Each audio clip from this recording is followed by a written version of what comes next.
Deadly Dutch disease. It's when countries are reliant, solely, on natural resources. When commodity prices drop, their budgets get affected. It's very painful, it's bad because it devalues their currency because they don't have the ability to buy and pay for things and pay back debt. But if you have non-oil revenues, tourism, development road project, ports, taxes and tariffs, you can win. They used Saudi Arabia as an example because they were successful using non-oil revenue streams. That's what Iraq is poised to do, and it's an awesome thing to see.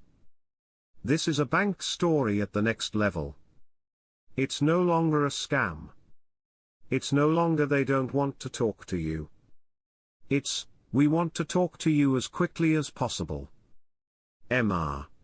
Don, midsummer, I had a small and seldomly active account. I brought up the subject of the dinar and the fact that I thought it was going to be a significant increase in value, she said. I've heard some chatter about that and I've had a number of customs come in and inquire.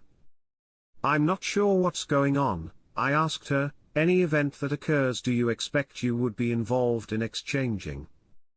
Vietnam's trade surplus has strengthened and they will be pushed to increase the value of their currency.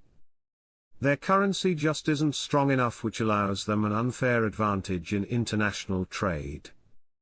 Article: Vietnam's soaring U.S. trade surplus stokes new fears of Trump's tariffs. Will they scale back in trade or will they raise the value of the dong in comparison with the dollar? Leveling the playing field. They are actively talking about raising the value of their currency. So, what is this dream of Al-Alak? Al-Alak has told us he strongly supports the dinar of the past and will bring it back to its glory days. This is the ultimate goal of all these financial reforms and pillars Iraq keeps talking about. They are all just a means to the end. The end is the reinstatement, a byproduct of all this hard work of financial reforms. You need to understand that what might seem bad is not, that what you might think is a delay is actually a progressive movement. Sudani controls. House of Representatives decide to hold next session next Sunday instead of Saturday. The 12th of August, 2024. They moved it. Why do they keep moving it? Why is it so necessary to do that? New budget amendment and budget, is exchange rate sensitivity in nature. Delete zeros and evaluate the dinar question. How many years would this take? Currency reform is a result of economic growth and diversification. How long it takes is up to Iraq. They're waiving the exchange rate right in front of our faces. Everything that they say, do and talk about cannot be at a program rate. The monetary reform is going to get done one way or another. Kurdistan uses the same IQD as Baghdad does, get along or get left behind. A number of my contacts from Iraq that very much believe we will cross the finish line in the next 3 days. We have seen tremendous HCL movement in Iraq. There are many rumors that it has already passed. But I can tell you it was not in the Gazette this morning. In the Islamic world they tend to tell you about things after it is finished. So HCL could be done, just not announced. But the mood is very upbeat in Iraq. There are a number of folks looking at the next 3 days and we are hopeful and praying.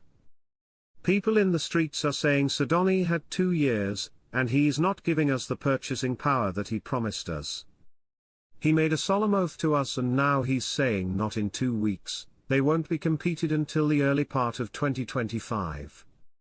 This is unacceptable. Frank, it's not Sudani that said that.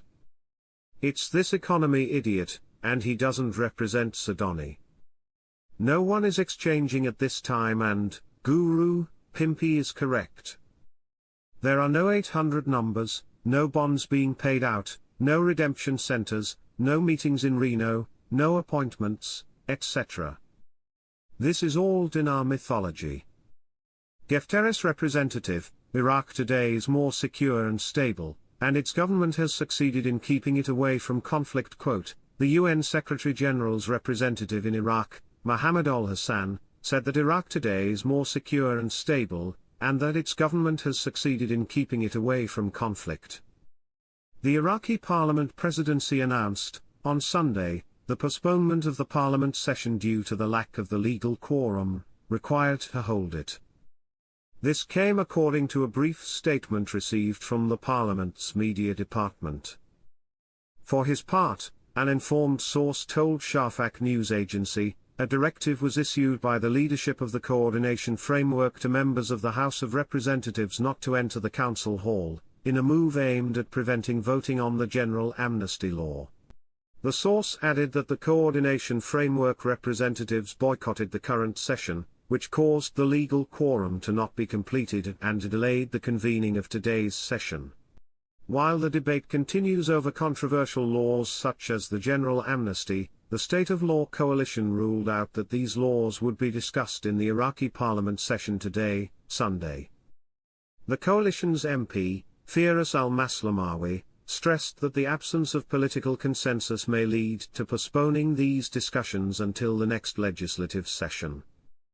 Deputy Chairman of the Parliamentary Planning Committee, MP Mohammed al-Baldawi, confirmed on Saturday that Prime Minister Mohammed Shia al-Sudani asked the House of Representatives to proceed with amending the paragraph related to the region. Al-Baldawi said in a statement to Al-Maluma agency, the session hosting the Prime Minister addressed the amendments to the 2025 budget, as al-Sudani asked Parliament to amend Article 12C of the triennial budget law that Parliament voted on last year. He added, the article is related to the region and is summarized in forming specialized committees for the purpose of calculating the oil exported from the region, and deducting it from its share designated in the next budget. He pointed out that the parliamentary committee will discuss the possibility of reconsidering the calculation of the price of a barrel of oil and the exchange rate of the dollar in the next budget.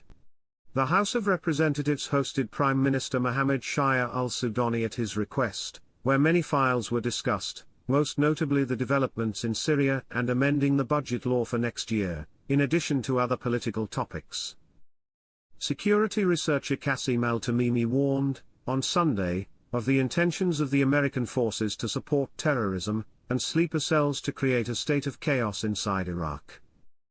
Al-Tamimi told Al-Maluma, America, Turkey and the Zionist entity support terrorism, and militias loyal to terrorist groups with the aim of controlling Syria to serve the projects of Ankara, Washington, and Tel Aviv. He added, America fears Iraqi military intervention in Syria, which may push it towards supporting terrorist groups and activating sleeper cells with the aim of confusing the situation inside Iraq, and pushing the security services towards confronting such challenges with the aim of removing them from the border strip with Syria.